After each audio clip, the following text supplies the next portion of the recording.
Hey everybody, this is TJ with Awesome Resellers, where my wife and I are just documenting our journey selling on Amazon and eBay. One of our eBay sales that we did, I sold this HP OfficeJet Pro. It's an X576DW printer.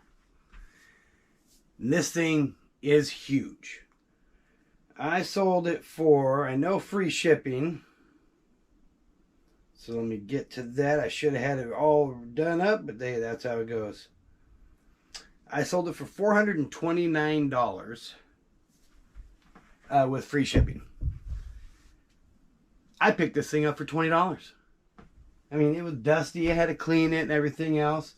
Has a good amount of ink left in it, which is really good. So I kind of did all the alignments and everything to make sure.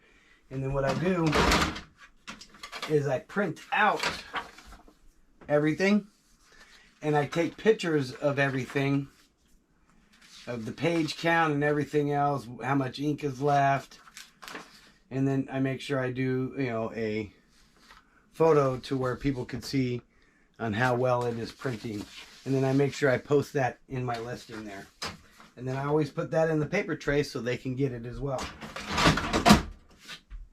I posted it. It sold in one day. Absolutely amazing. I love it.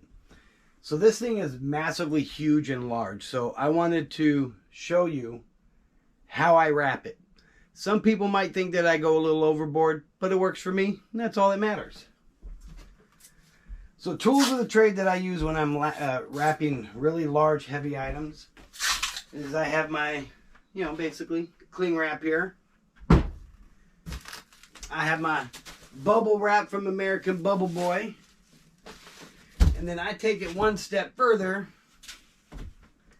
and I use dollar store pool noodles. Directly from the dollar store. So what I use these for is I will cut them in half and I will place them on the corners to help protect for, any type of, movement and shaking around that this thing is going to get during the shipping process. But I can't tape these on to the unit itself. And I don't like, when this thing is driving around, it's going to bounce. I don't want that as well. And that's where I use this. Now this part here, I'm wrapping the entire printer all the way around. I also want to make sure I get the top and bottom so it holds the whole thing together and prevents little shaking here and there, but it also gives me ability to tap the pool noodles. Now with the pool noodles, you'll see here on how I'm putting it on all the edges. I cut the pool noodles in half and get all the edges, and then I'll put extra pieces in the larger gaps.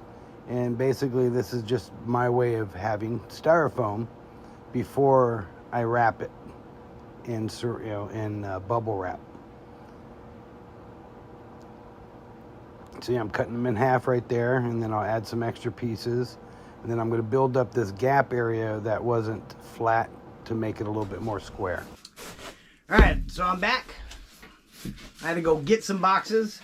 Went and got an extra large Lowe's box here. It's 22 by 22, which is not quite the right because it's not a square. So I got to still resize this thing. Make sure. Yeah, so I am 24 inches wide. So I got to resize this by 2 inches. GoPro keeps shutting down, so I wrapped the whole thing in bubble wrap, quite a few layers until you can't see the color anymore. And I'm resizing the box to make it fit the size of the thing, and now you'll see it in the box. So one of the things that I also do is I also put arrows, and then I created these little sticker tabs that I put on here. It basically says, this side up, fragile, team lift. I do that just because the pure simple fact is it is over 50 pounds, and I do not want one person trying to carry this thing and maybe drop it. But out of all the heavy things I've had to deliver to my house, I've never seen anybody deliver as a team lift before. Especially when it's only 62 pounds.